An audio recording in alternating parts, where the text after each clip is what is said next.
So, thanks everybody. I want to thank Ed Diorio, who's a reporter from WLOS, for being here with us today. Ed's going to talk a little bit about his career and then some of the elements and ideas that we've been talking about in class as well, and some really good tips, I think, as you go out to shoot your own news packages next week. Okay? So, any and all good questions? Good tips is a subjective term.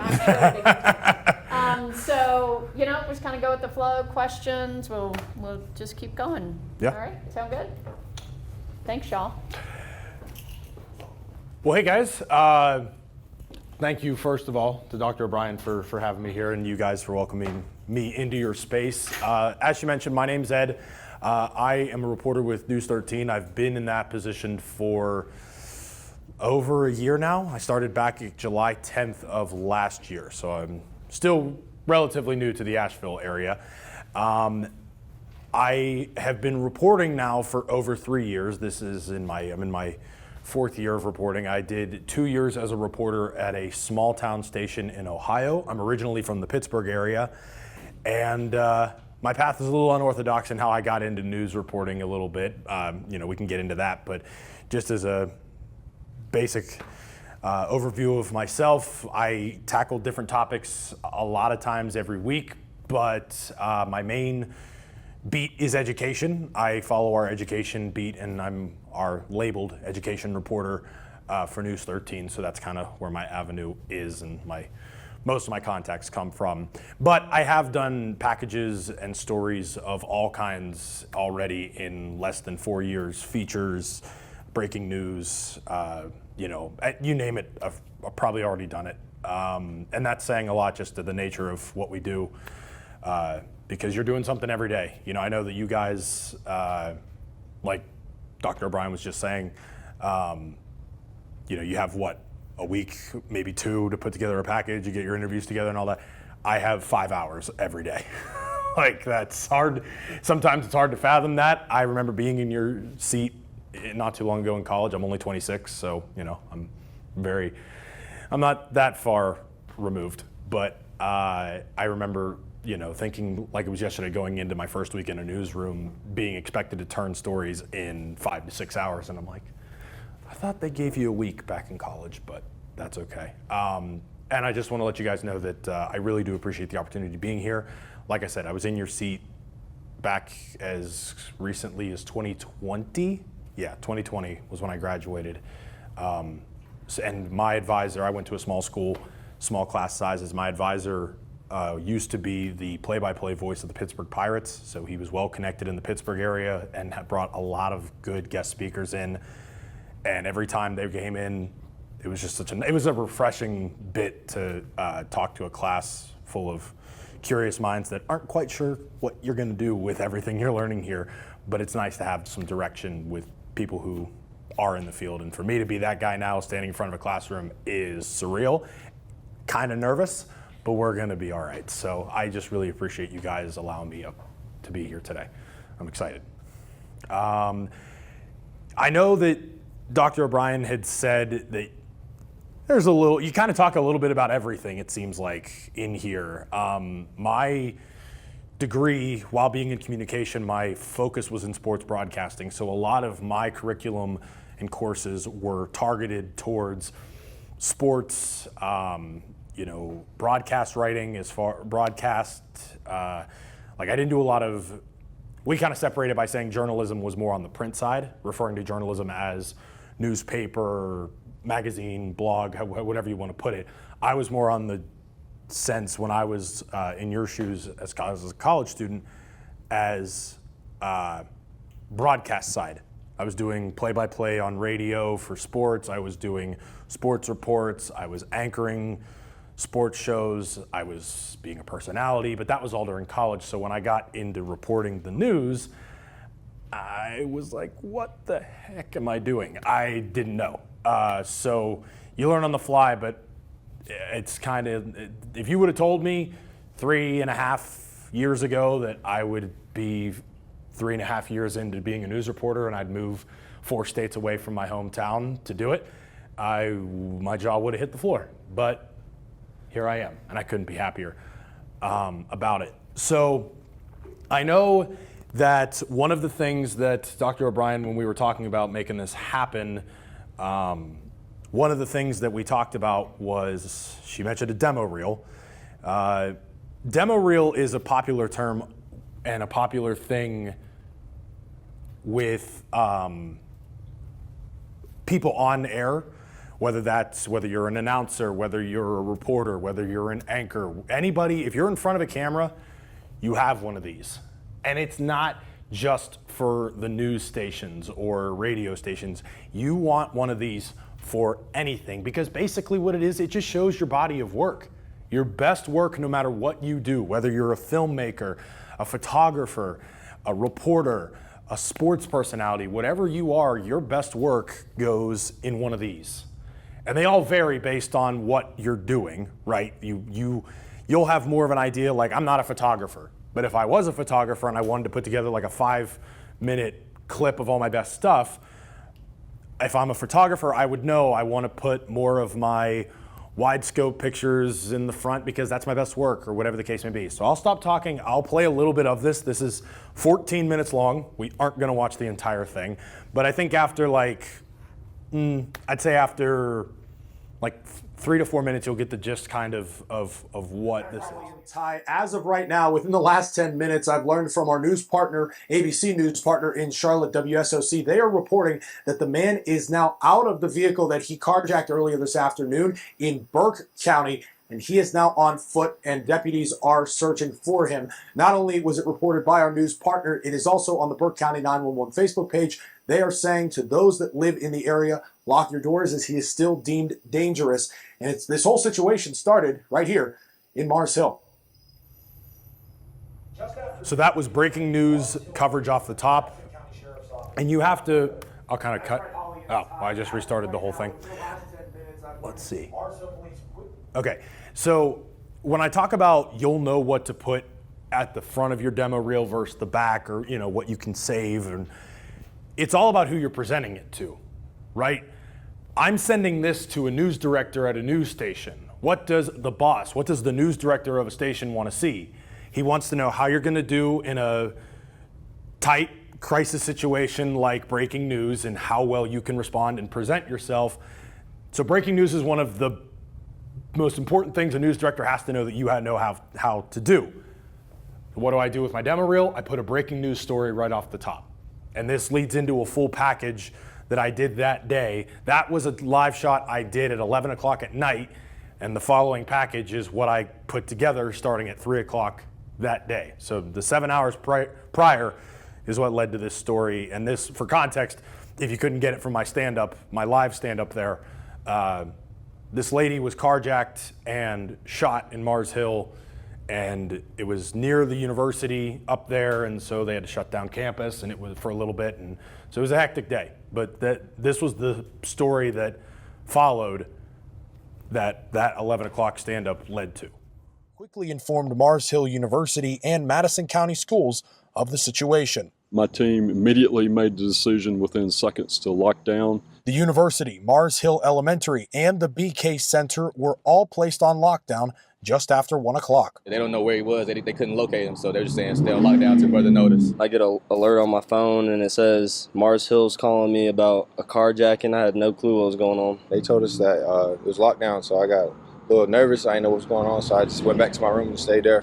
Just before 3 o'clock, the lockdowns were lifted as the vehicle was spotted in Buncombe County. Madison County schools were able to dismiss students early, while the university returned to normal after around 2 hours. It's a situation Mars Hill University President Tony Floyd had never seen before, but he says the staff and systems in place alerted students in a timely fashion. So basically, again, I did not mean to do that. Basically, every story, actually, I should probably do this before I continue. By show of hands, who is looking for more of like an on-camera, like reporter type? No, doesn't have to be news, just, you don't mind being on camera and reporting that way. Anybody? Okay, anybody else? You don't know yet. Yeah, you don't have to, I'm not saying that's what you're gonna do, but if it interests you, is that like something that, okay. All right, so a few of you. How many of you are more behind the camera, film, photographer? Okay, cool. I mean, yeah, y'all are kind of just figuring it out, right? By no means do you have to know right now. I'll tell you that much. Even if you're a senior, you should have some idea, but you don't have to have it all figured out. I know I didn't. But so what I'm going to get to is that no matter what medium you're using, you are a storyteller one way or another. The challenge with what I do is that not only am I a writer, but I'm writing for television and I'm writing for the video that I have to use at my disposal. That story is like I'm talking about a demo reel. I'm thinking like a news director, because a news director wants to see how, like I said, how I do in a tight breaking situation like that. So that's a good example off the top, but that's not my best package. Not even close. Reason being, you guys were probably bored watching the in-between parts of the interview because it's just shots of Mars Hill University. It's not really like fun, active video that makes you go, oh, look at that, look at that. That's why later in the demo reel, that's right, Holly and Ty. Let's see if I can get down to here. So this is a feature I did not too long ago. I think I did this back in, when would that have been? August? Yeah, early August. I did this back in early August because the Asheville Comedy Festival was starting the week after, I want to say, this aired. And I love stand-up comedy. I think it's a great form of entertainment and form of just performing. So I have a vested interest in it. And so I knew from just being around town, being a person in the community, that there's an open mic night at Asheville Music Hall on Wednesday nights. So I was like, maybe we can tie that in with the festival starting.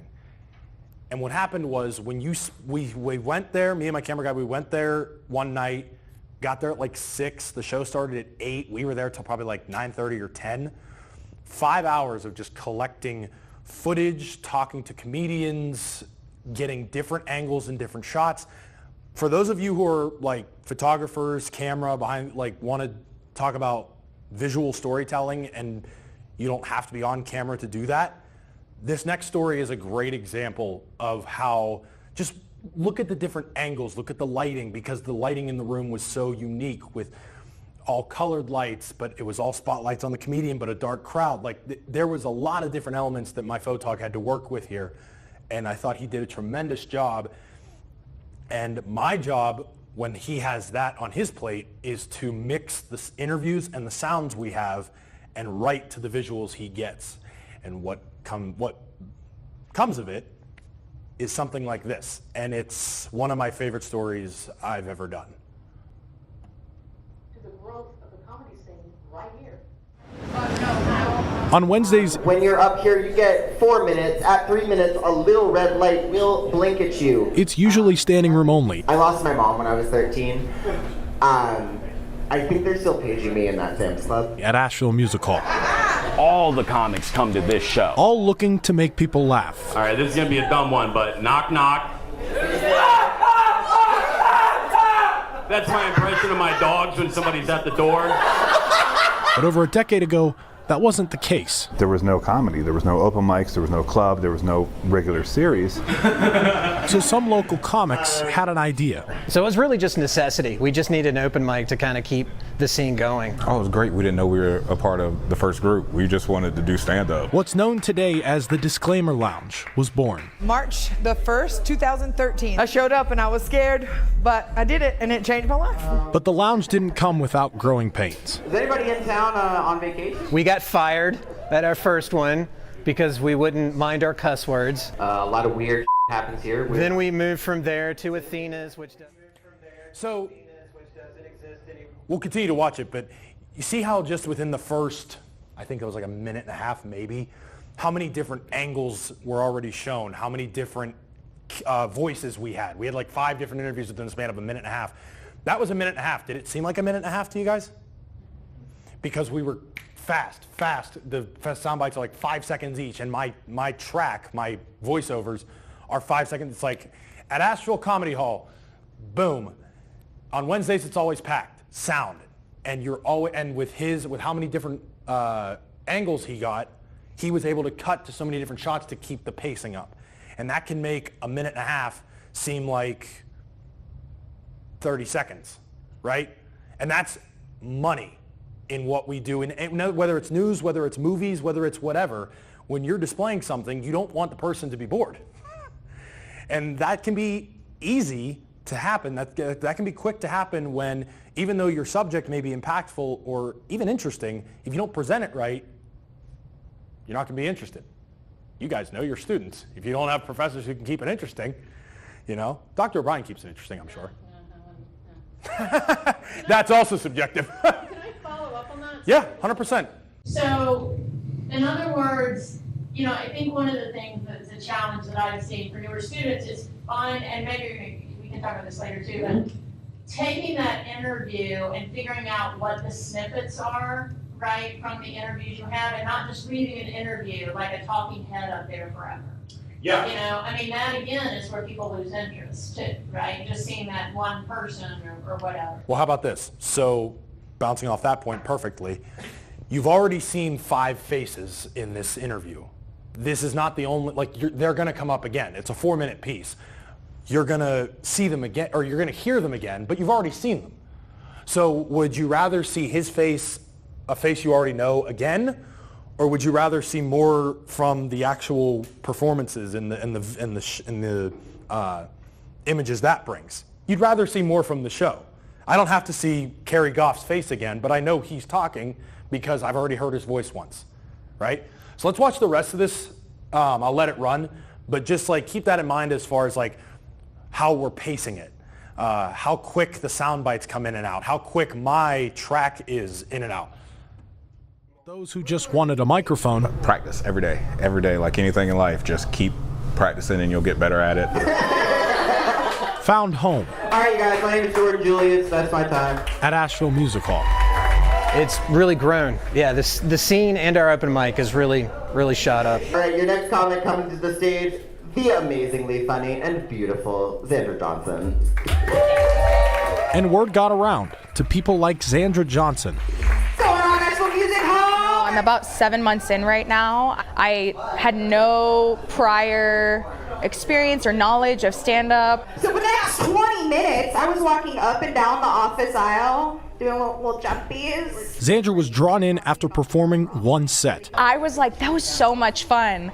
I had the best time doing it, and it just got easier and easier. But has stuck around. That's what you're trying to get to, so you really to get better. I wanted to compare. Everybody's been so gracious, giving me actual feedback. Does that come across? Yeah, that is someone who doesn't that I feel like I can use that an audience can't give me. Thanks, guys. Thanks, Xandra. We're supportive, we help people, and I think that brings in a lot of comedians because they feel comfortable to perform. That was a really great joke. You can have people be like, hey, that might upset this group of people. Here's how you tackle it. Be helpful at the beginning. To do it in a way where everybody can be happy. I mean, sometimes it can be stuff as simple as you held the mic wrong. So that's how you get out of it if it doesn't work. Yeah. Good luck. No one really gave me any good feedback, but I still, after saying the joke, I went and rewrote it because they just were here with me. That workshopping. You could tag it, what's not funny about that? Breeding results. They start here, they get good, then they move to a big city. The fact that we now have comedians that have gone on to New York and Chicago that perform at the Orange Pill, we didn't see that happening. 2 years ago, I went all the way to Paris and Amsterdam to do stand-up. Stand-up has taken me further than anything else I've ever done in my whole life. We're not really trained for this. We don't really know what we're doing, but at the same time, we're growing with each other and having to trust with the audience and having to trust back with us. But I was born a stillborn child. And it's not just an audience that gained trust. My dad didn't want me, but I was stillborn. It's kind of the Field of Dreams thing. I knew if I built it, they would come. The 16th Asheville Comedy Festival starts next week.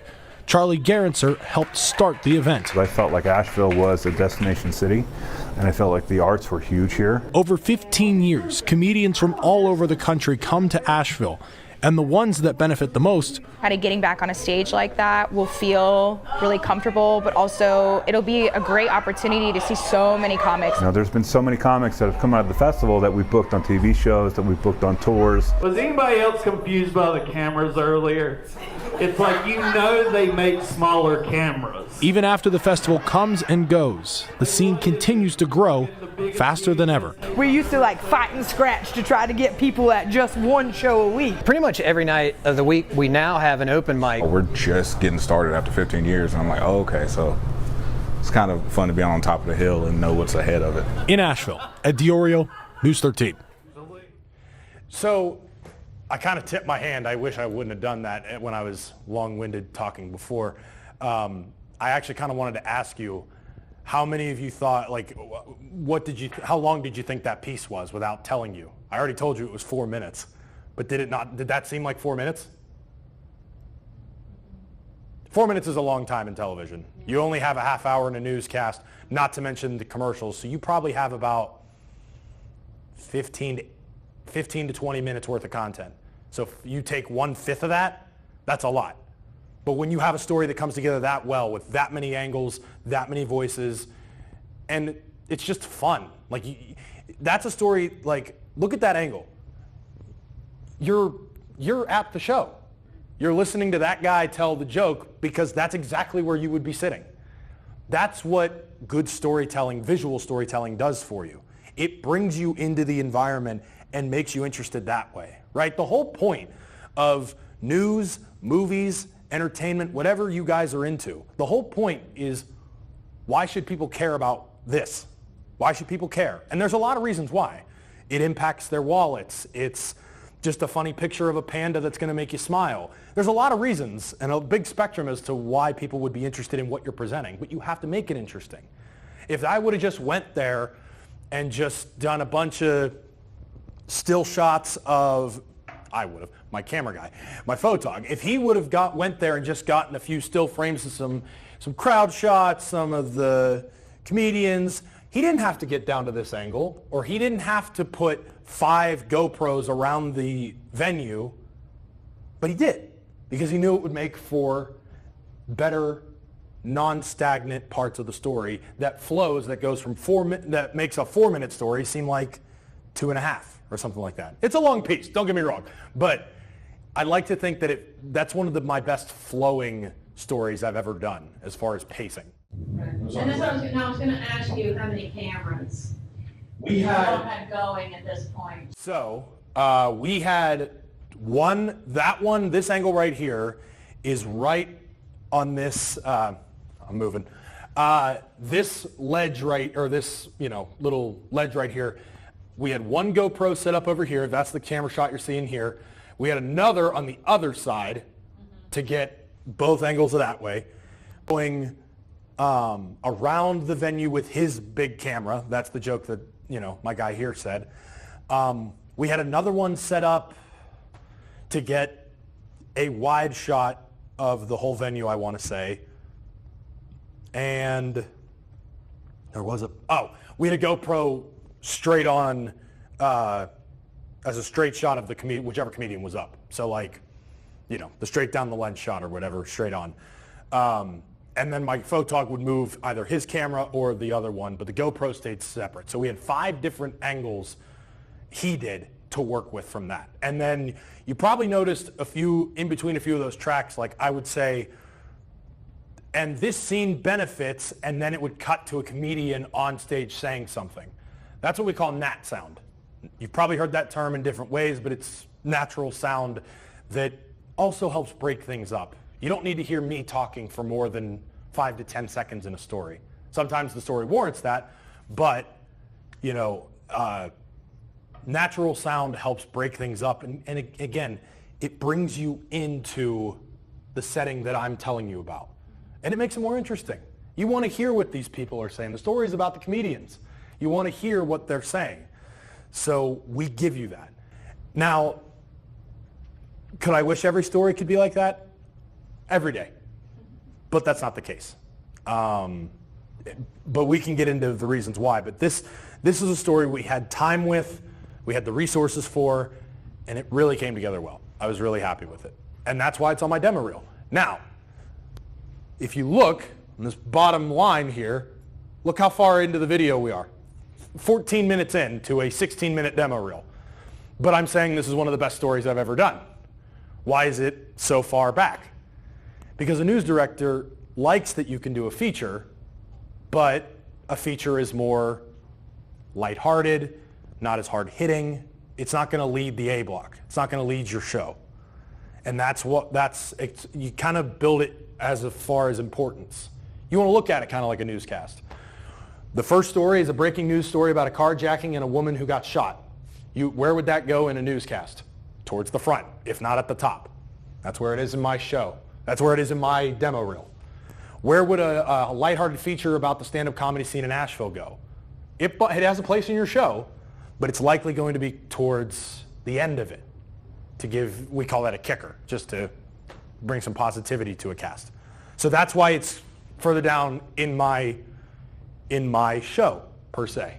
You know? Can I make a connection from 100%. me being the teacher here? Keep doing it. Everybody remember agenda setting theory? From MassCom 104 or theory class, agenda setting theory comes from newspapers, what's above the fold, right? What do you want? What do they want you to look at first? That's what Ed's talking about with the newscast, right? They set the agenda of what they want us to pay attention to, and those breaking news stories are the things that go first. And then they want to make us feel good at the end, right? To be honest. Right. And to tie it back to you guys, as far as if you were going to make a film, why do you think when you talk about your favorite movies ever, is it a coincidence that some of the opening scenes are some of the most memorable in movies? Because they want to get your attention right off the jump. They're not going to put, the boring exposition stuff at right at the jump. No, you want to see like a big car crash and an explosion and be like, how'd that happen? That's the same idea. When you're presenting a story or work, you have to have a hook.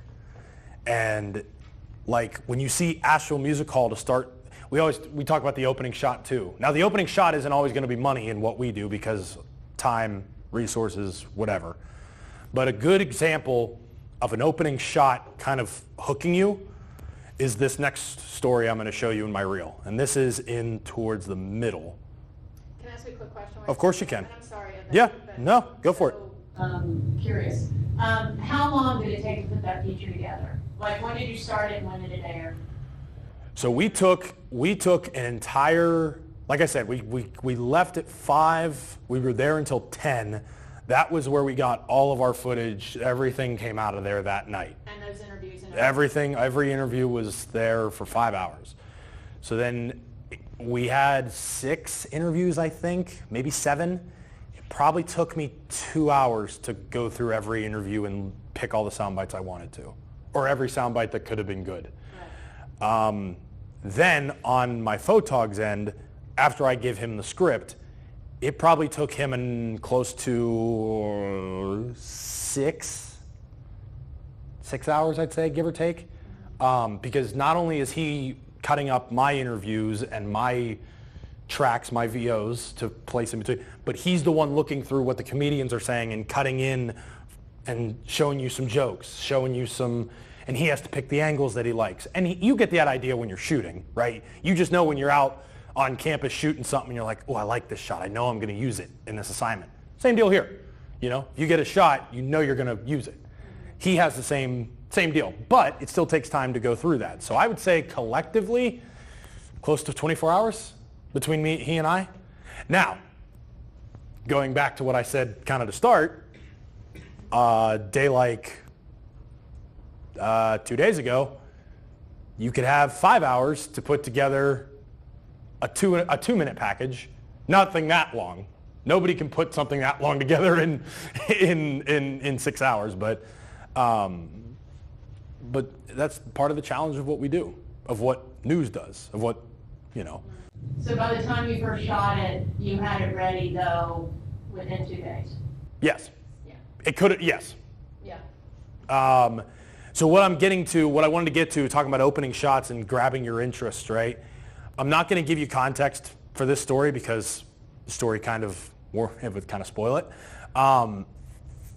But this was a story coming up that my photog and I knew, it's actually the same one that did the comedy scene with me, so he's very talented.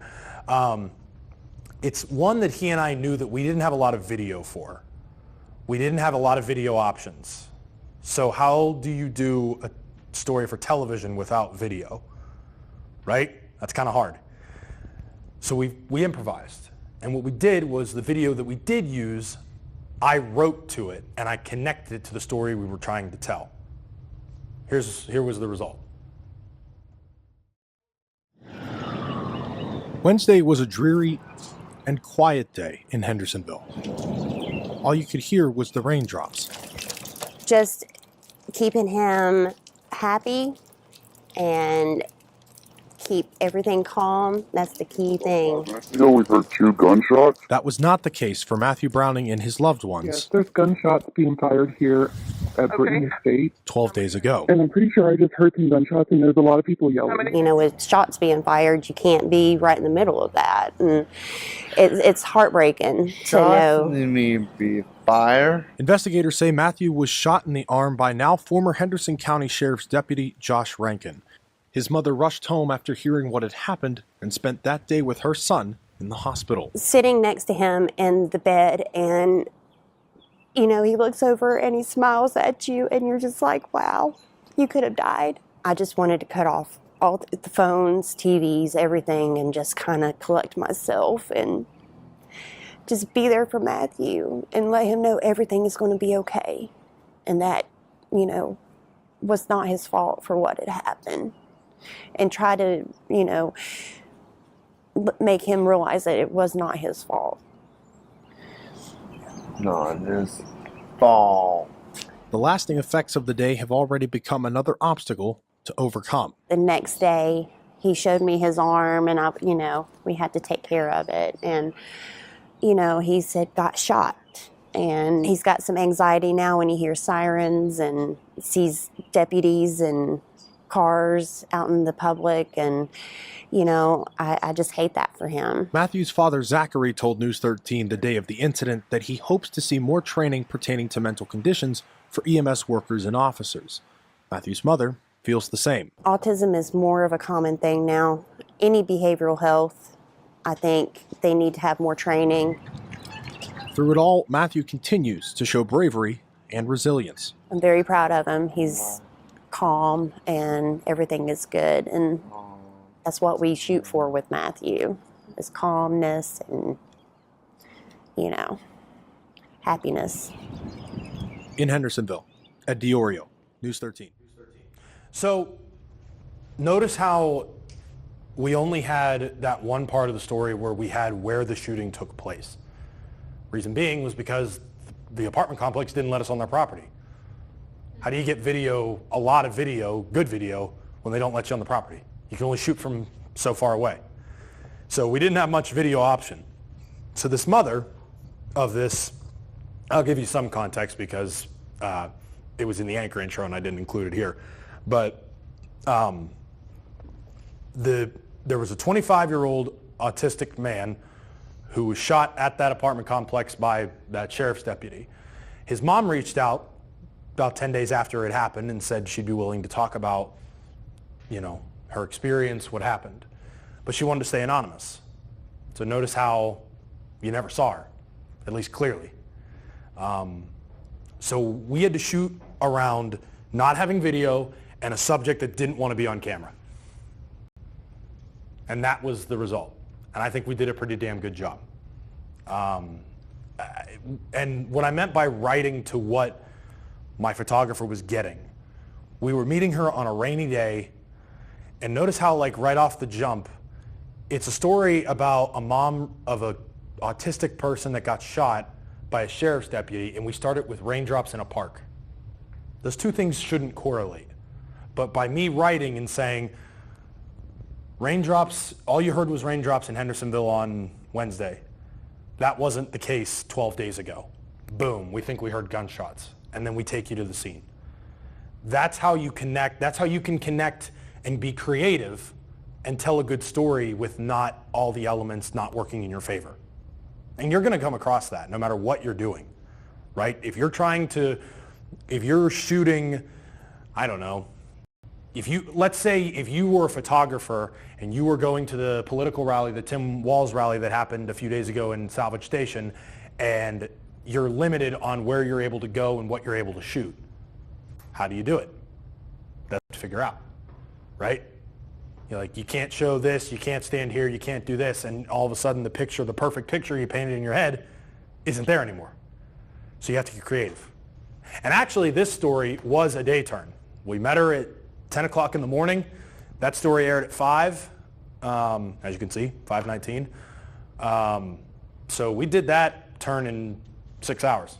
So it was, again, proud of that one. And like I said, that's not a breaking news story. That's a story, I'd say that's an A-block story, but compared to the breaking news off the top, like I was talking about before, I have the urgent stuff here, the stuff with some pretty good beef and, context here, and then a lighthearted thing towards the end.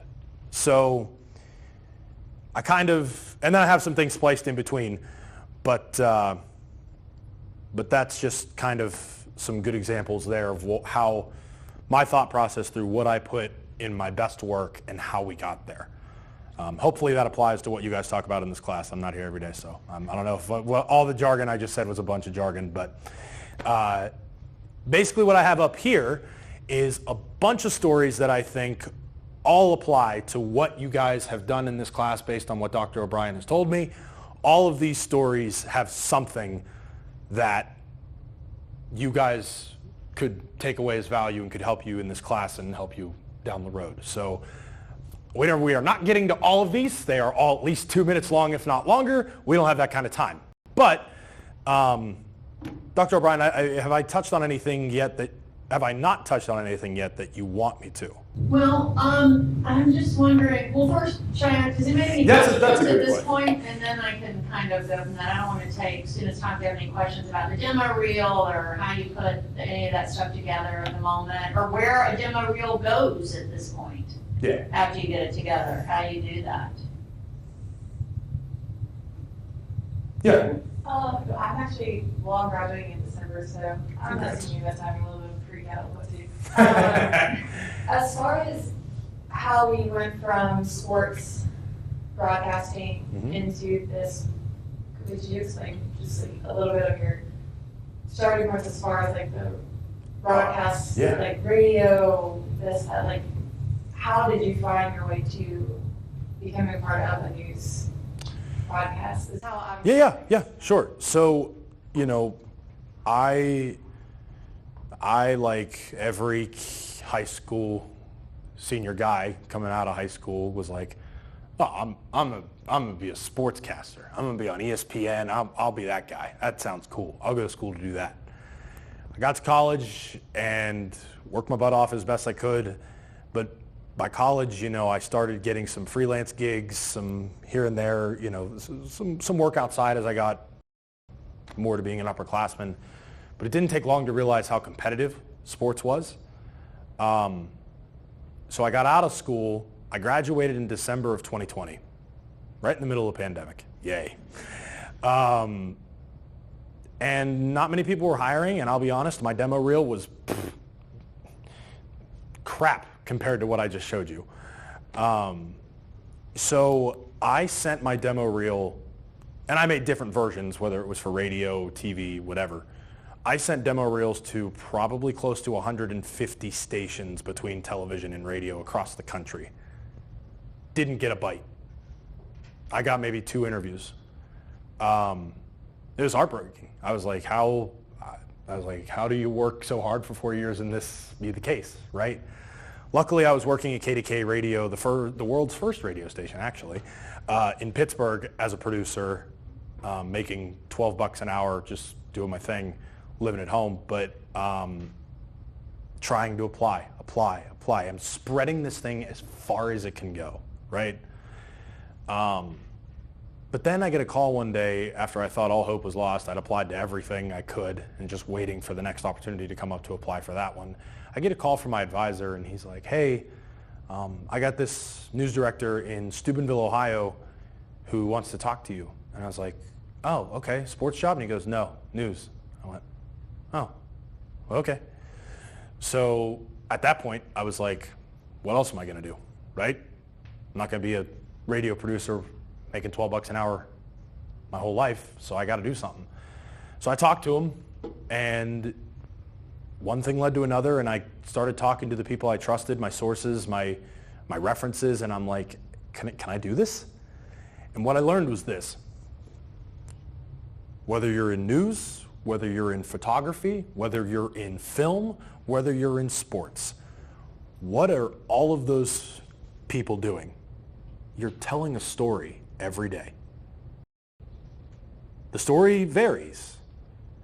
A lady that gets shot and a school gets shut down, that's a news story. A ball boy with special needs that inspires players on Friday nights, that's a lighthearted sports story. A protest in downtown Asheville where flares are being thrown and punches and violence, that can be really good photography, really powerful stuff. But they're all stories, right? So that's what was told to me, to say that's why you should go for news, because you know how to do this, you just haven't done it this way yet. You just have to adjust, you have to evolve. And I went, okay. So I get into it, I'm open. That's another thing. Please be open to suggestions. Do not think you know everything, because you do not. I do not know everything. Talk to people, ask questions. Don't ever be afraid to be the stupid person.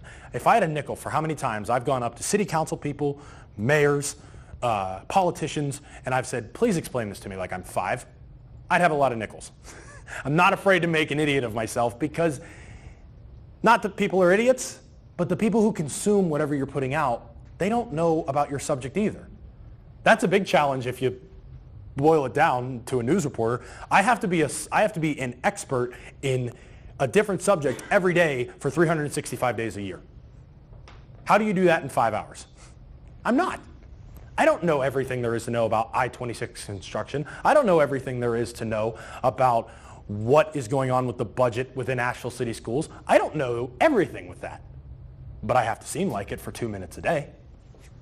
And that's the challenge. But same deal with if you want to do sports. I don't know everything that's going on in the UNCA basketball team's locker room, but for a 2-minute report, I have to seem like it.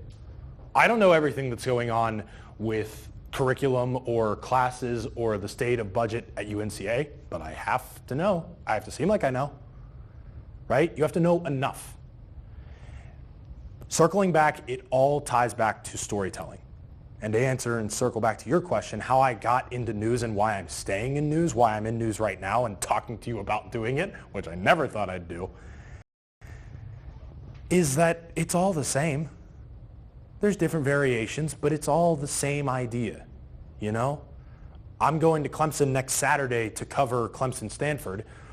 I know going into that, what's my story going to be? It's just a story about the game or whatever happens in the game. But it's still a story. That's why they call it a story. Whether it's a news story, a sports story, they're all called stories for a reason, because that's what you're doing. You're telling one.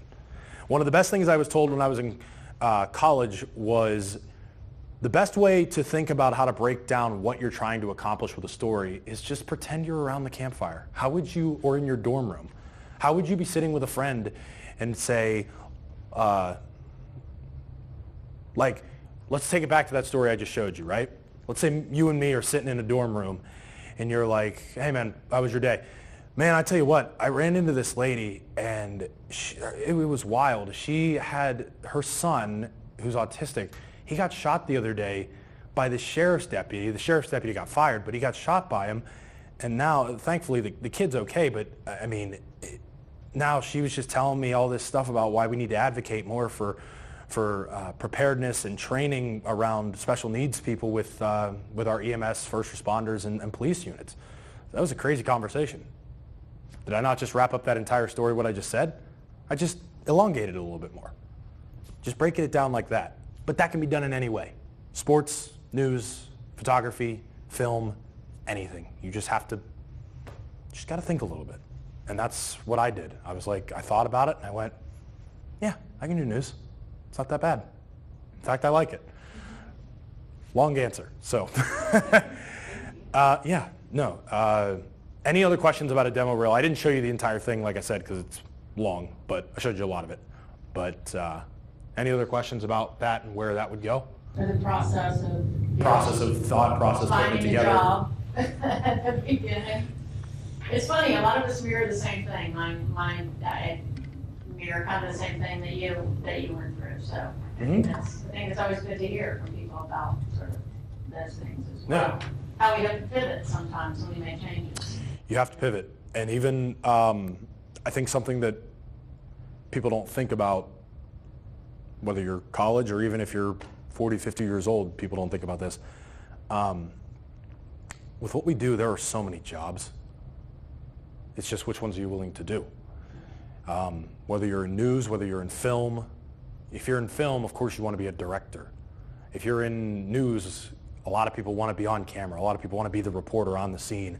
I'm at Diorio live in Buncombe County telling you about this. But somebody has to put the newscast together. Somebody has to film that footage. Somebody has to put it on our website.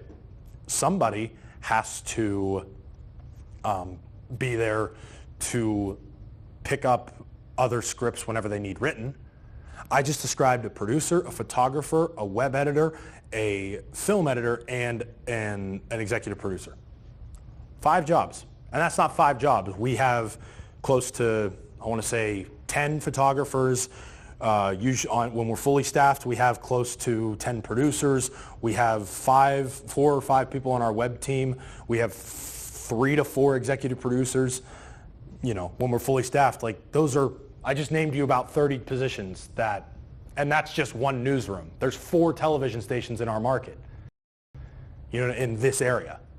Now they're all down in Greenville, but still, like, I think everybody gets caught up in the idea of saying, I want to be that person behind the desk, or I want to be that one person. Those stories I just showed you don't make the air, or they aren't as good if a photographer doesn't help me. You know? I think that's something that gets caught up a lot, is that people don't think about, and especially you guys, as far as advice to tell you, be open to, even if it's a position you've never heard of, don't be afraid to look into it. Don't be afraid to apply. If you get a call back, ask about it. And be like, yeah, I'm not quite sure what this is, but I like the idea of working in media. I like the idea of working in a newsroom. You know? It never hurts to talk to people. That's the best thing you can do for yourself, is talk to people about whatever you can think of. I would say that people would rather have an employee, and correct me if I'm wrong, but would rather have an employee who is excited about trying something, being there, in some way that they can then even train a little bit, right, on top of some of the stuff they have, than somebody who may know all of it, but it doesn't really want to be there. 100%. Yeah. I would, because morale is who wants to be in a newsroom, a film set, a sports locker room? Who wants to be in any of those things with bad morale? I would rather be in a room full of people that are just happy, and maybe it takes us a little extra longer to get done what we need to, rather than we all know what we're doing, but we all don't like each other and don't like being here. Obviously. Now, a perfect example, we have a few new producers who have very little to no news producing experience, fresh out of college or just trying a new career path, whatever the case may be, and we're working with them, and they're all being nice about it, and they're all saying, hey, I don't know what I'm doing here either, but let's figure it out and see if I like this. And then they go from there. You know, it's, you're 100% right, that as long as, whether it's a newsroom, I've never worked in half of the settings I've said already, but I'm willing to bet that in all of them, if you're just a good person, if you're just happy to be there, put on a smile and say, let's get to work, let's do it, you might like it. Going back to your question, if I would have went in saying, I don't want to work in news, I'm just doing this to get to sports, I should be doing sports. You think if I had that attitude, I'd be in a top 50 television market right now talking to you guys? Probably not. But because I had the attitude of saying, man, let's try it and see what we can do. And then I surprised myself. And you'd surprise yourself too if you go about it the same way. So then you went from Ohio straight to WLOS? Yep.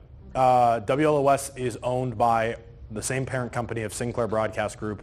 I was with a smaller station. I was talking about market sizes. The station, there's about 200 markets, give or take, in the country. It's all based on population, town, that whole thing. So I was in market 163. Now, when you're in market 163, small town news stations, your news stories are, there was a craft fair today, there were glue sticks and puppies and blankets, and they were pink, and it was great. Because not much news happens in small towns. When you get to New York City or Atlanta or Charlotte, your news stories are a lot of what we saw the first time with, sadly, breaking news or spot news or things like that, and the craft show is laughed out of the newsroom. That's just progression, right? For perspective, to show you how news, where our business is kind of going right now, I jumped, after 2 years of working in market 163, I jumped to market 37, which is right here in Asheville. So that's 130 spots. Not normal.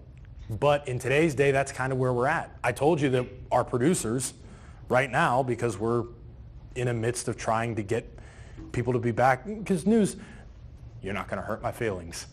Not many people watch the news anymore. And that's okay. But what they do still do is follow us for information, whether it's through social media, whether it's through, you might see us on YouTube, right? Like if you look up, no affiliation, no, nothing like that. I'm just using it as an example. Again, with the Tim Walz rally, if you were saying on Tuesday night after he was done and you're like, I want to see what he said a little bit, you'd look up on YouTube, Tim Walz Asheville rally, WLOS's feed is probably going to come up. There's multiple platforms that we have to be present on, but are you sitting down and watching the news every night? Probably not. And you're not hurting my feelings by doing that. But we have to be present on multiple platforms to do that. And so I lost my train of thought. But I guess my point is that, we still, for it to be online, for it to be on Twitter, for it to be on our website, whatever, you still need producers, photographers. It's not just us. It's not just reporters. It takes a village, and we always need people in that village. So it's going back to me struggling and applying for jobs. Don't think of yourself too highly when it comes to you're too good for that or you don't know what that is, so that couldn't possibly fit in my... You can fit a square peg in a round hole when it comes to applying for jobs. You can do that.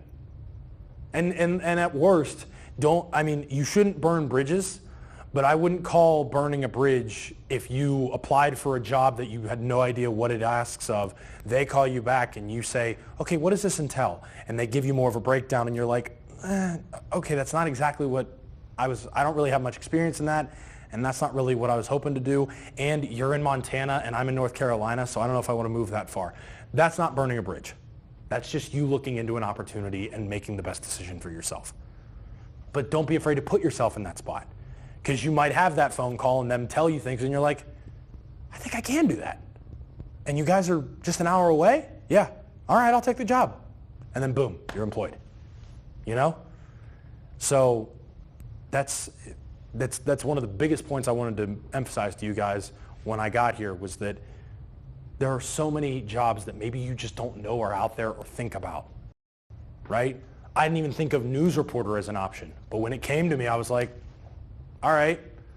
Even my buddy, I have a buddy, one of my best friends from high school, one of my best friends from college was just like me, did all the same assignments, did all the same sports packages, did all the same play-by-play games I did.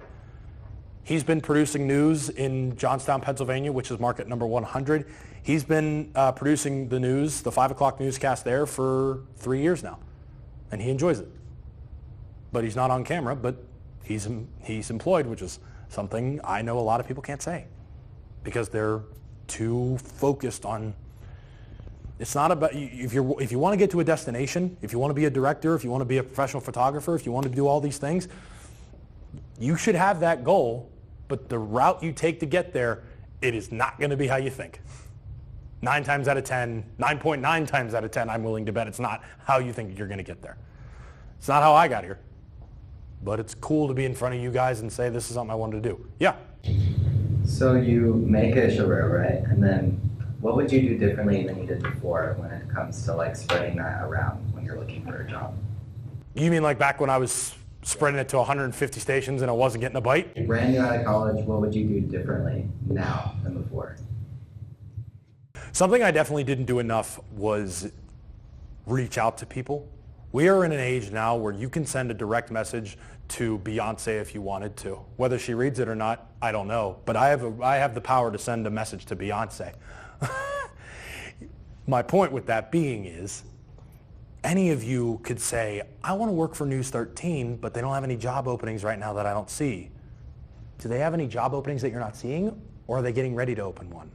If you message me, even if I wasn't here, or if you message Taylor Thompson of News 13 or Justin Berger of News 13, if you message them on Twitter or Instagram or something and say, hey, I'm interested in working in news, do you guys have any openings coming up? All it takes is for us to say, hey, you know what? One of our photographers' contracts is ending soon. There might be an opening. I can let somebody know. Send me your resume. That's not an official job posting, but that's you being proactive in a search. If I would have done that, maybe it wouldn't have taken me 5 months to get a job out of college, right? Or a job I wanted out of college. So that's the power you have. Social media, please do not be afraid to send out messages to places you want to work. If you want to work for Marvel Studios, maybe don't DM Kevin Feige, but you can look into avenues, do some research, see who works there. Look up like the head technical director of a film studio that you want to work for. Look up your favorite photographer and send him a message and say, I love your work, can you look at mine? You'd be surprised how many people, I love watching other people's demo reels and talking to them about their work. I love doing that because I love it when people do it for me. So you would be surprised how many people are open to trying to help you even though they have no clue who you are. That's what I would have done different. I would have applied to all those same stations and probably had the same luck at that time. But what I would have done is used all of my resources and my ability to connect. LinkedIn, Twitter, Instagram, any social media you can find. Dr. O'Brien, you can ask her or anybody on campus, any of your professors, whoever, and say, hey, do you know anybody who can help me be a part of a production team for touring concerts? You might be surprised at the answer you find. You had no idea, but just because you never brought it up. That's what I would have done different. And that's networking. Exactly. That's all it is. That's a long-winded answer for networking. But it's also, I'm so glad to hear you say it, because I tell my advisees all the time to do exactly what you just said. But it's hard. Because I think, and I'm just speaking for myself, but so many of us are like, oh, they're just going to reject me. They're going to think I'm nobody, blah, blah, blah. You don't know if you don't send it. They don't stalk people. Not serious. Yeah. Don't be up their butts. But even if they say no, or they don't get back to you, or they leave you on red, who cares? Go to the next one. There's a lot of people in this world that can help you. Try to find them all. It's like Pokemon Go. And that can be scary. It can be. It can be scary. And that's people all the time when I'm out in the field, people tell me, they'll say, you do. And every time I hear that comment, I say, why do you say that? And they're like, well, I couldn't go live on camera and not stumble over every word and be composed. I couldn't do all that. I said, that is not the hardest part of the job. And they go, really? Why? Well, what is? It's me. Whenever Buncombe County officials send us a press release that say that South Asheville, or I don't know, the southern part of Buncombe County is going to be without water for the next week due to repairs. The hard part is when I have to go down on a random Wednesday to a neighborhood in South Buncombe County and knock on 10 people's doors who I have no idea what's behind them and ask them, hey, you realize you're about to not have water? Do you want to talk to the news about it? That is hard. That is kind of scary. You don't know who the hell you're about to talk to. But you got to do it. I've counted the number of times I've been rejected in one day doing, like, we call those man on the street stories, just everyday people interviews. The walking through a neighborhood and trying to get MOS sound, the most times I've been rejected is 23. I've had 23 no's in a day before I got to my 24th yes. So persistence. Persistence in networking is the best thing you can do, because that's exactly what we do on a daily basis, right? I'll walk in for a 9:30 shift, 9:45 meeting, they give me my assignment, and I'm like, all right, time to tackle the day. By 10:15, I make 2 phone calls and realize that story's not going to happen today. I'll make 2 phone calls on my 2 sources that can make that story happen, say, we don't have any time today, we don't want to talk about that. All right, story number 1, dead in the water. Let's go to story number 2. All right, they're not calling back. Let's do story number 3. Okay, next thing you know, it's 2 o'clock and you're on story number 6. And you need just 1 interview to put a package together. But because you're on story number 6, you do it. And you keep doing it until somebody calls you back and says, yeah, I'll talk about that. So you learn to be persistent. No matter what you're doing, be persistent. That's what I would have done different. I was just saying, because I just got a breaking news alert from WLOS. Oh, great. Hold on. I'm kidding. I don't have to go for that. And it's about the governor's race. Okay. But, you know, some of what I'm hearing you talk about is also understanding audiences. And so part of what we talk about, right, because they also are going to do a social media campaign and all this stuff as well, is how do you then adapt a story maybe that you do for the news for that web piece? Or how is that done? How do you think about your social media presence as a reporter, those kind of things? Maybe there's something you can kind of... Yeah. Let's go to, let me see which one I had for that. Try to put it in a slideshow for it to, oh no, you don't. Okay, cool. So this story, as you can tell by the headline, 7-hour standoff at Black Mountain Motel ends in suspect's self-inflicted death. I was at this scene for all 7 hours, and you are just kind of waiting there, waiting to see what happens. So when I'm standing, you can tell this shot is from way far away. That's exactly where we were all day. When you're standing there for 7 hours and you're not getting updates from police about what's going on, what do? You're not just going to tell people at 2:30 that there's a standoff and then at 11 o'clock tell them everything they need to know. You're not going to give them a 7-hour difference there. You have to be consistently updating them, and that's why social media can be helpful in a situation like this.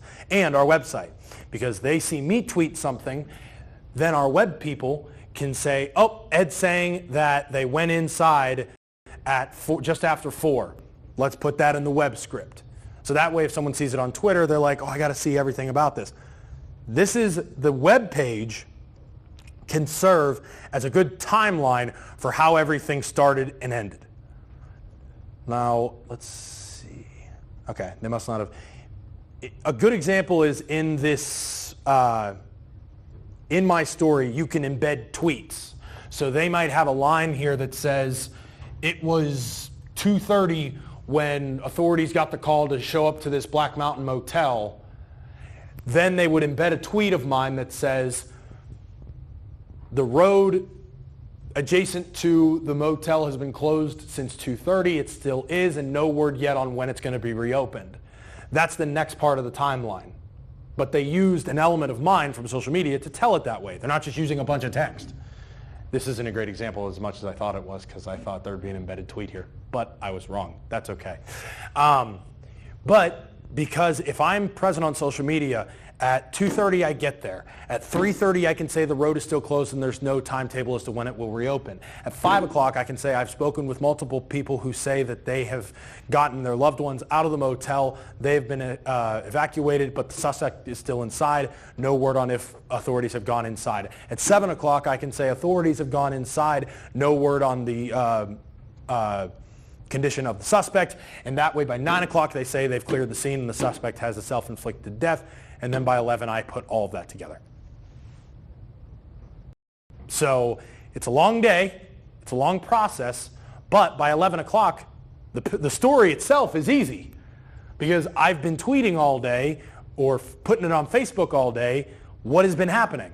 So when I'm talking to you about telling a story to someone in your dorm room, what would I say to you if we were in a dorm room and you were like, hey man, what happened at Black Mountain? Man, they closed the road like right after 3, and then I was there for a while because I couldn't get out of there. But then once my girlfriend showed up and she got out, we left, but cops still hadn't gone inside by then. But I just got an alert. I just saw this tweet that said that the guy has a self-inflicted death, and I guess the scene is clear. That's the whole thing. So that's how you just make a news package, because you just put all those elements together. So that's how I would use social media. Now, social media, it depends on who you talk to. Breaking situation like this, breaking news, you are tweeting at all times. I'll actually put a better example here. This happened just yesterday. Yeah, what a mess that was. Literally. A huge mess on I-26 in Henderson County. I don't know if any of you saw this, but this happened at 9:30 in the morning. Our reporter Justin Berger was out there until 7 o'clock at night. So here's a good example. Driver of the asphalt truck has been identified. He's deceased. His wife is in surgery in the hospital. And that is quote tweeting another tweet he had with pictures of the wreckage. Last update, shut down. So you see how he's connecting his dots here? So that's a good example by Justin. And then from these tweets and press releases or whatever we have on hand, the website people can just paraphrase it. See how this? 10 p.m. A stretch of I-26 in Polk County is still closed after fatal crash. 5:45, the North Carolina State Highway Patrol has identified the deceased driver. That's how you cover breaking news while using social media as a tool to do so, because this story, by the end of the day yesterday, had over 150,000 views. 150,000 people went on our website to see everything here. Yeah. And a lot of that was directed because Justin was able to get it out on social media. We're retweeting it from our accounts. Just getting the word out. Now, not every day brings this, right? Not every day brings this. What every day does bring usually is just a regular story where I'm talking, this is my story, where I'm talking about how Asheville City Schools might pass a policy. They haven't done it yet, but they might. And if they do, it would be historic in North Carolina. Is that something someone has to know every minute of every second of the day? No. That's how you get boring, that's how you get stale, and that's how you get annoying, and that's how you get people to unfollow you. That's my opinion. Now, if you were to ask my superiors, they would want me to tweet 10 million times a day. However, I am a believer that I send one tweet, one Facebook post out a day about whatever story I'm working on that day, or at least I try to. And what I do is I write 2 to 3 sentences in those posts saying, hey, here's what my story's about tonight, here's why you should watch it. Because in 2 to 3 sentences, I should be able to tell you why you should care.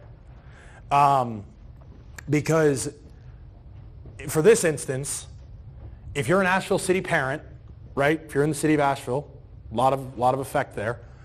And if you're a Buncombe County Schools parent, you might merge with this school district. So if they pass a policy, that might interest you as well. So there's a lot of people that this could interest.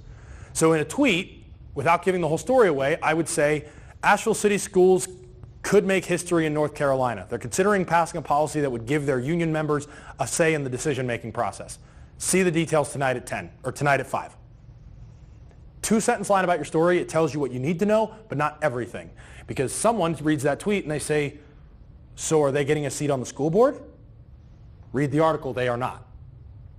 You know, they're meeting once a month with administrative office to do it if this is passed. So you want to, it's teasing. You want to give them something, but not give them everything, right? Would I want to tweet everything in my story before the story even airs? Probably not. because that's how they're like, all right, I saw the tweets, I'm good. I'll have to check back in. That's one way to look at it, but another way to look at it is engagement. So if I'm a news personality, and I don't want to tweet or post on Facebook too much or post on Instagram, whatever, TikTok, what do I do if I don't want to give away my news stories? You've probably seen it on social media, TikTok, whatever. Come spend the day in the life of me as a reporter. So first I get my assignment and then I'm making some phone calls. Then we get in the car and we got to go do this. Fun videos like that, or my one buddy who is still working at that Steubenville station, he does all the time. He's like, here's what I did this weekend. Bunch of pictures, gets good engagement from your audience, right? You can be personable and have that count as social media engagement, right? You notice it doesn't always have to be about news.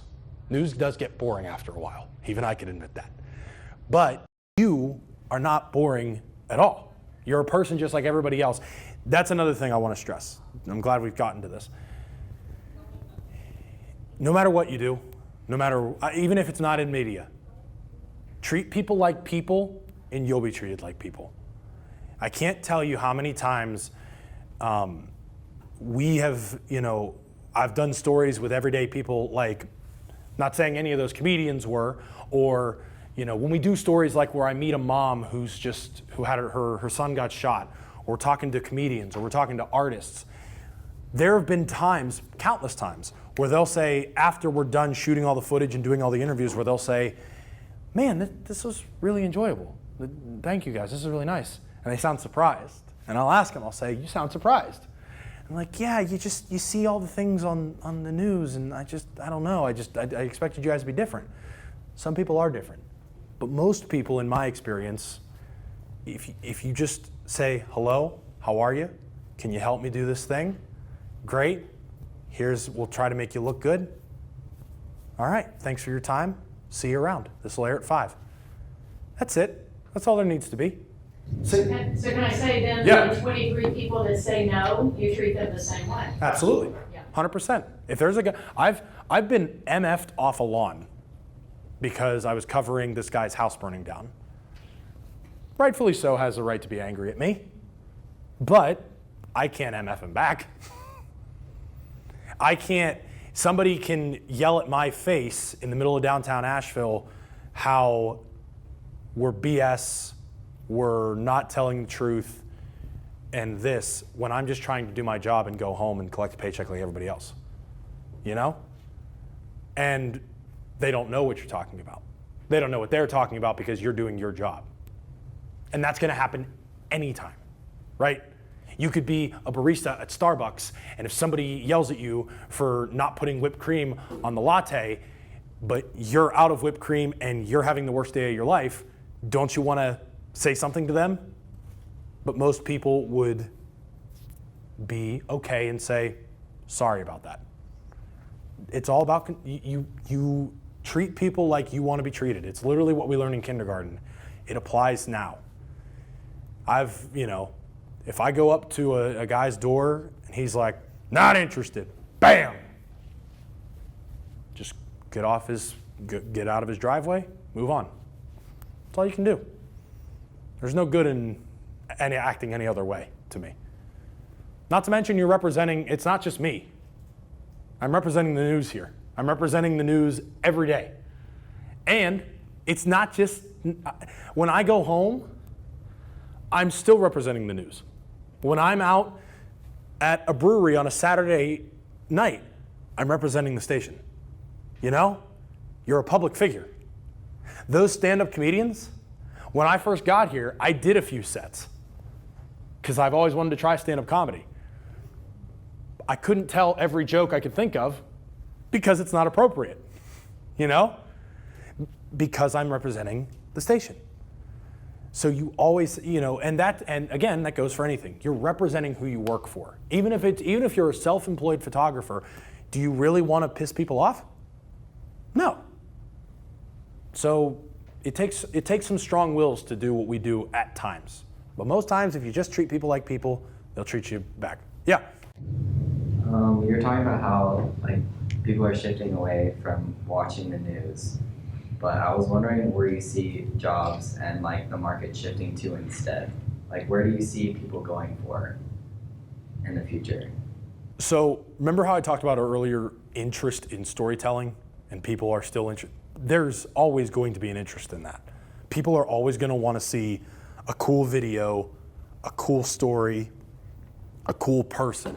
People want to read about people. That's what I was taught in college, and I think it reigns true no matter what. People want to read, people want to watch about people. So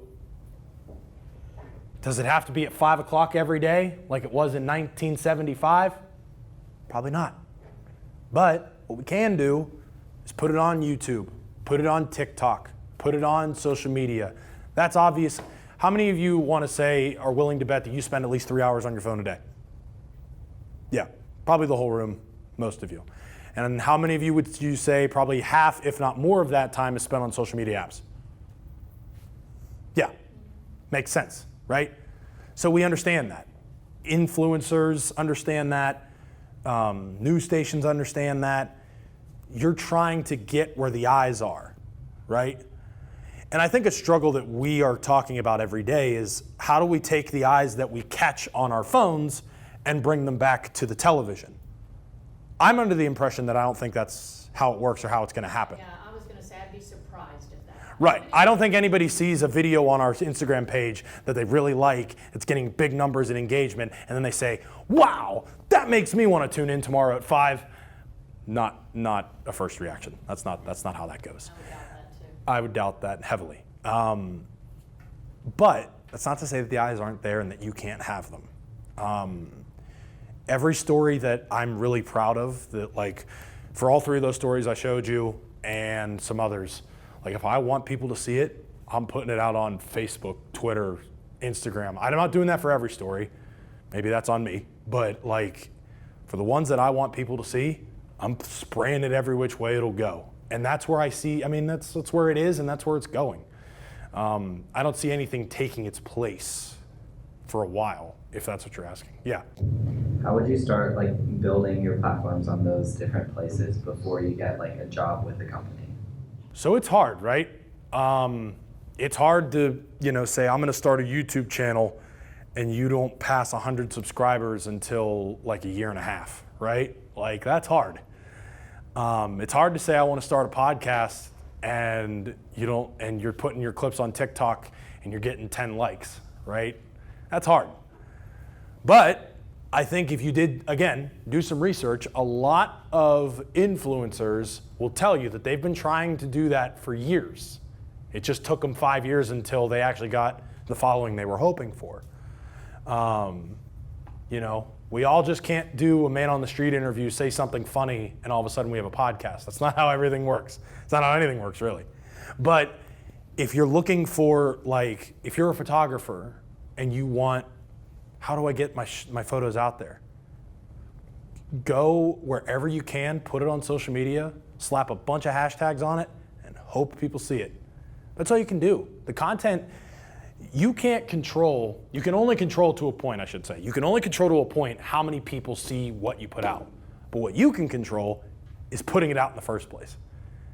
The more posts you have, the more photos you put on Instagram, or the more videos you put on TikTok, the more, that has more of a chance of people seeing it, right?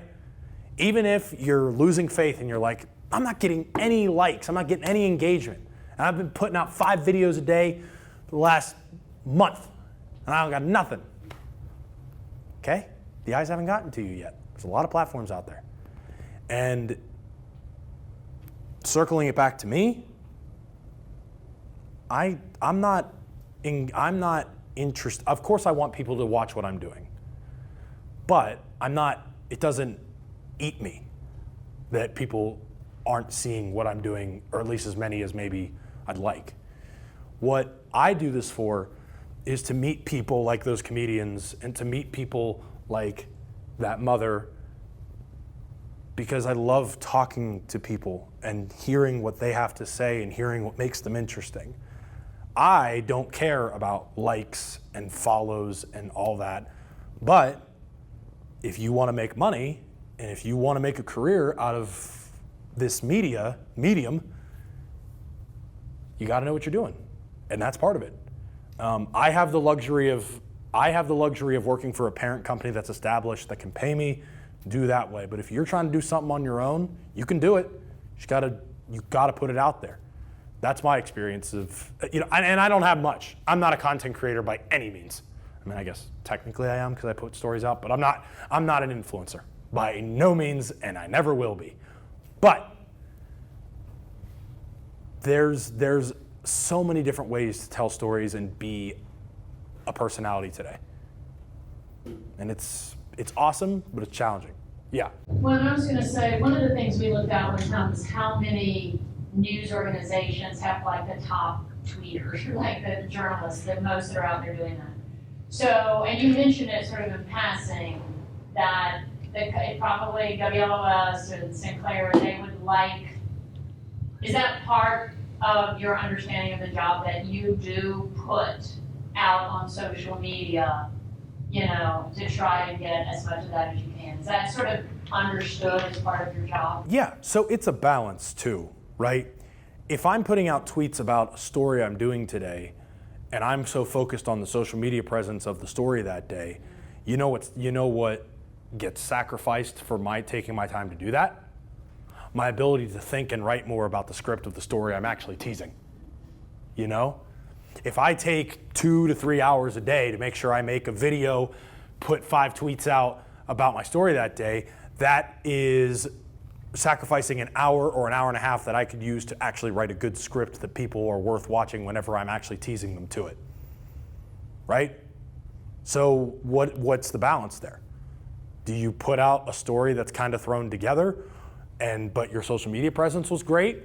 Or do you maybe send out 1 tweet a day and try to focus as much as making the package as good as you can? There's no right answer. It's a balance. And it's not a balance that I meet every day. Guilty as charged. And I think a lot of reporters and news personality people will tell you the same thing. It's easier for some, not for others.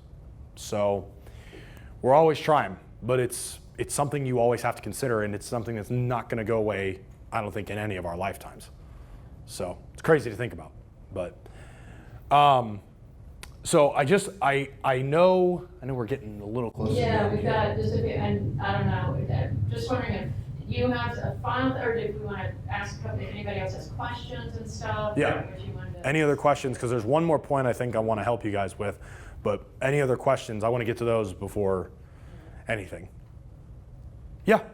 Do y'all offer any internship or PA type things or shadowing opportunities that you know of for students? We do shadowing opportunities all the time. You usually just, our emails and our contact info is on the website. You can email one of us, whether it's myself or someone on the news team that you know or want to shadow. Like if you wanted to shadow an anchor, their email is usually on the website. Email them and say, hey, or like I said, shoot them an Instagram DM or something and say, hey, I'd love to shadow you. And usually we'll just make a time and we'll say, hey, we'll bring you in on this Wednesday or whatever, and we'll make it work. Yes, we do internships. We do internships during the winter and summer. I think we usually offer 2 internships during the summer. And I think we had 1 winter intern last year. I don't know how many we offer, but I know that's the number that we had in the last year that I've been here. So there are those opportunities there. You can always ask and say, hey, can I just get a tour of the station? Like what you guys do, or goes back to what you were asking. Even if you're not in line for a job, it doesn't hurt to tour a facility. It doesn't hurt to have some sort of idea of how what you want to do works, So yeah, we do all those things. So, anyone else? All right, well, I know that you said something about a stand-up, right? Or a stand-up assignment? They're going to go do their stand-up packages next week. So packages with a stand-up included? Yes. Gotcha. Yeah, intro and outro. Gotcha. I call them, but yeah. You're kind of like, We just have to get it started. Okay. They had to turn in information to me today about it. But. Okay, gotcha. Let's talk about stand-ups real quick, and then I'll stick around and be happy to talk with any of you one-on-one if you want. I know you're college kids and probably want to go to the CAF, but just for stand-ups, let's take this back to what I was talking about before with visual storytelling and what I'm talking about matching with the video that we're presenting, right? There's a few stand-ups in here that I really like, but this one is from yesterday. So let's go back to this one. Could make history. The district is considering a policy that would allocate time to meet with its union members once a month. That would be the first of its kind by any district in the state. News 13's Ed DiOrio reports on how this could lead to a chain reaction. This was the Asheville City Association of Educators calling for the ACS Board of Ed to meet, confer, and collaborate with them. Those calls made by that crowd was in June. Now in September, the policy is a possibility. Asheville City Schools, by the end of 2024, could become one of the first school districts in North Carolina to give their union members a seat at the table. See what I did there? I took you to a rally where they called for this policy in June, and I remembered from that story that shot from up high from above where we saw the whole thing. And we did the interview for yesterday's story at the same location. I said to my photog, I said, can we frame this back up? Because if you notice the track, I said, that rally was in June. Now it's September. And when I said now it's September, that's when the dissolve happens to show an empty field with me in the middle of it. Because when I say now it's September, there's no rally because the policy got through or it's being considered. What they called for in June is happening now, so they don't have to be here anymore. It's those little things that you can think of like that instead of me just standing in front of the school district saying, they're considering the policy. You know, we can do something different. We can change it up a little bit. Don't confine yourself to thinking your stand-up. Now, you guys might just be doing stand-ups for the first time, right? It's more than fine to do what I'm talking about as far as saying, UNC Asheville has a play coming up. It's, Les Mis. It's fine to do that for your first few times, but I'm talking about there's other ways to do it, and it's fun to look at. Going back to my demo reel real quick. How much time we got, Doctor? That's right on. 10 minutes. Okay, cool. Part of breaking up a demo reel, like the little parts in between, are stand-ups, because a news director wants to see how you can make your stories different. They don't want to see me standing in front of a building because that's what everybody can do. What they want to see is things like the sheriff's office says that there is no immediate threat to this area still. As a result of what happened on Friday afternoon, the family will be in hotel rooms for the near future because this is what's left of what was their home in Henderson County for over 30 years.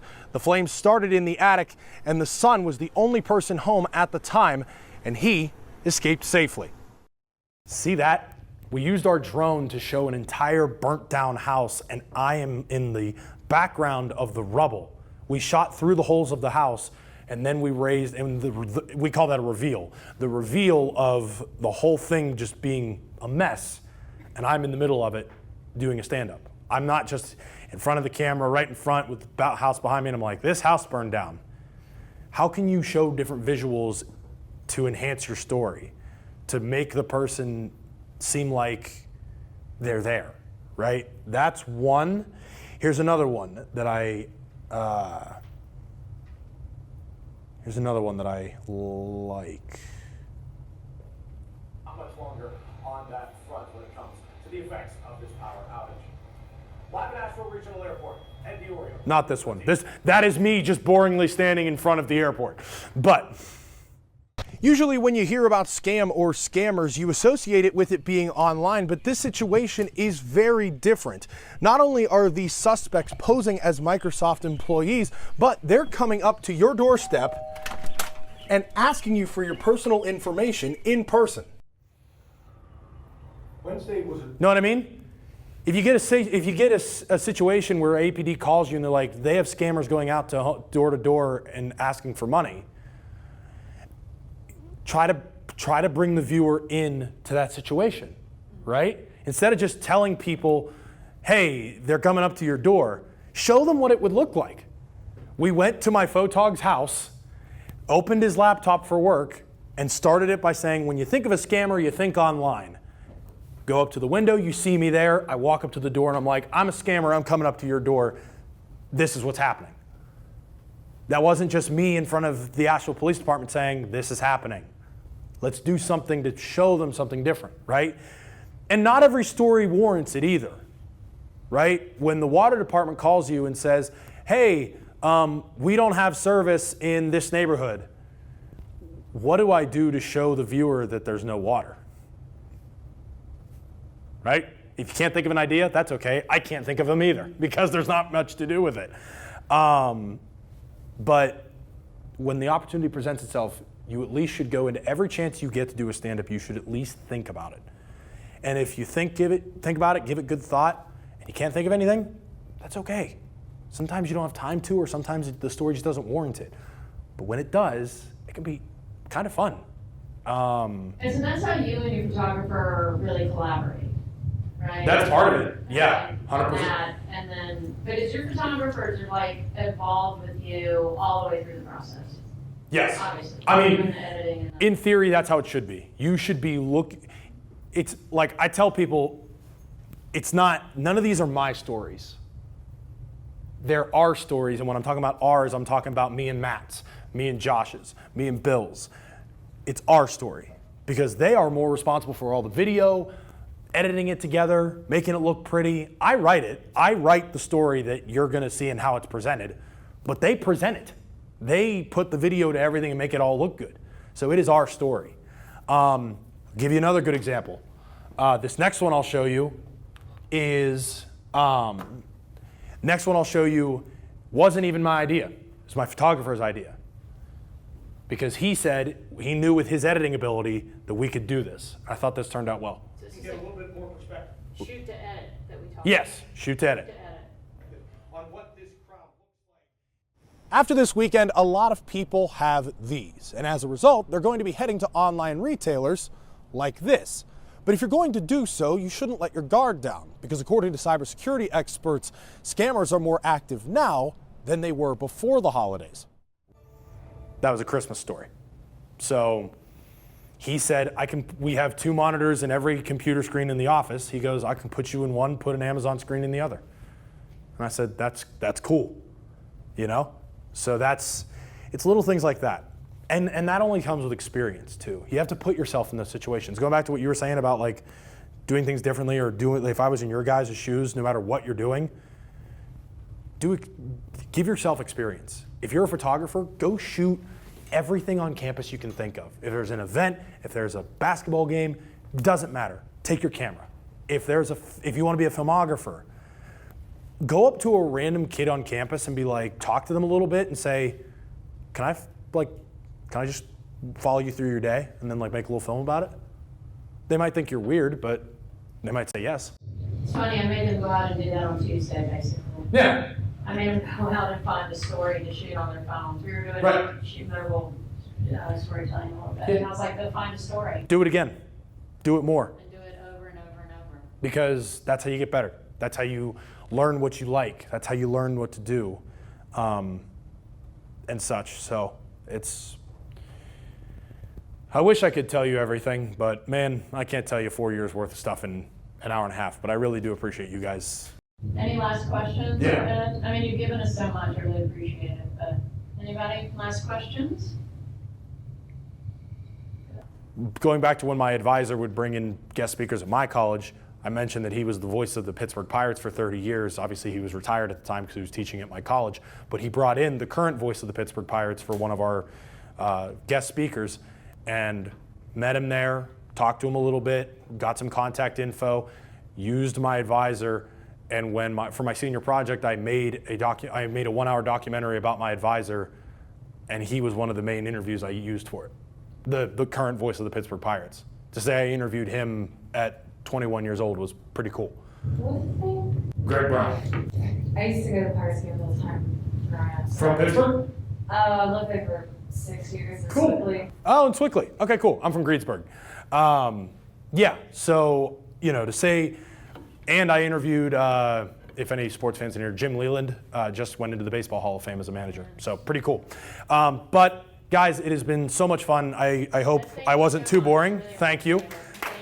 Thank you, guys. I appreciate it. Thank you.